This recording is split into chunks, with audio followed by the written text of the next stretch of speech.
એ નવરાત્રીના પર્વ બાદ અમદાવાદ શહેરની અંદર એ પોલીસે હજી માંડ એ નવરાત્રીના થાકની અંદરથી હજી બહાર દિવાળીના બંદોબસ્તની અંદર પણ હજી અમદાવાદની અંદર પોલીસને રહેવાનું છે. કેમ કે અમદાવાદ શહેરની અંદર દિવાળીના વેકેશન દરમિયાન અમદાવાદના લોકોએ પોતાના વતન જતા હોય છે. દરમિયાન લૂંટ અને ચોરીની ઘટનાઓ બનતી હોય છે ત્યારે અમદાવાદ પોલીસ સજાગ થતી હોય છે.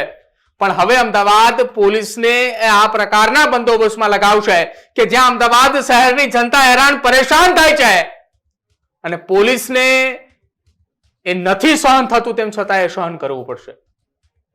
કાંકરિયા મણિનગરનો વિસ્તાર એક તો છેલ્લા કેટલાક મહિનાથી બ્રિજના રિનોવેશનના કામગીરીના કારણે અમદાવાદના મધ્યની અંદર આવેલો સાળંગપુર બ્રિજ એ બંધ છે. એ બ્રિજ બંધ હોવાના કારણે ટ્રાફિકે ડાયવર્ટ કરાયું છે કાલુપુર તરફ અને સાથે જ મણિનગર તરફ. કાંકરિયાના મણિનગરના વિસ્તારની અંદર ટ્રાફિક ડાયવર્ટ કરાયું છે, કાલુપુર તરફ ડાયવર્ટ કરાયું છે. આજે રાયપુર સહિતના એ કાંકરિયા નજીકના રસ્તાઓ બંધ છે. તો આજે સમગ્ર અમદાવાદના પૂર્વ વિસ્તારની અંદર જવા માટેના એ રસ્તાઓનું ટ્રાફિક એ કાલુપુર ખાતે ડાયવર્ટ થશે. અમદાવાદનો એ વ્યક્તિ પૂર્વમાંથી પશ્ચિમમાં પોતાની રોજગારી મેળવતો આવતો હશે. કાલુપુરના ટ્રાફિકની અંદર આમ તો રોજ અડધી કલાક હેરાન પરેશાન થાય છે. આજે વધુ અડધી કલાક થશે.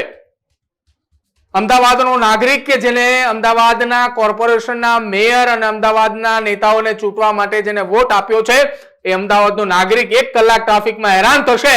પણ અભિનેતાઓને હેરાન નહીં થવા દેવા માટે અમદાવાદના આ ટ્રાફિકના નવા નિયમો છે. અભિનેતાએ ક્યારેય રેડ કાર્પેટ ઉપર પહોંચવા માટે મોડો ન પહોંચવો જોઈએ. કેમ કે અમદાવાદે ફિલ્મફેરનું આયોજન કરી રહ્યું છે. ટ્રાન્સસ્ટેડિયા ખાતે આયોજન કરવામાં આવ્યું છે. આમ તો એ ટ્રાન્સસ્ટેડિયા પણ અનેક ભૂતકાળમાં વિવાદોમાં આવી ચૂકી છે અને એ જ વિવાદિત ટ્રાન્સસ્ટેડિયાની અંદર આ પ્રકારનું આયોજન કરી એ ટ્રાન્સસ્ટેડિયાને લોકો સમક્ષ એવી ખુલ્લી મૂકવામાં આવે કે ટ્રાન્સસ્ટેડિયા યુનિવર્સિટીની અંદર એકા ક્લબની અંદર મણિનગર ખાતે આ કાર્યક્રમનું આયોજન કરવામાં આવ્યું હતું ફિલ્મફેર. પણ એ નહીં જોવે અભિનેતાઓ જ્યાં આવ્યા છે ત્યાં કે આ તો વિવાદોની અંદર આવેલી યુનિવર્સિટી છે, અહીંયા આપણા આ કાર્યક્રમો થશે. જે જગ્યા ઉપર રોડ રસ્તા એ ખખડધજ હાલતની અંદર હતા, કમર તૂટી જાય એવા રસ્તાઓ હતા, અભિનેતાઓ આવવાના હતા એટલા માટે રોડ બનાવી નાખ્યા. અમદાવાદ શહેરના પૂર્વ અને પશ્ચિમ વિસ્તારની અંદર અનેક એવા રોડ હજી એમનેમ છે.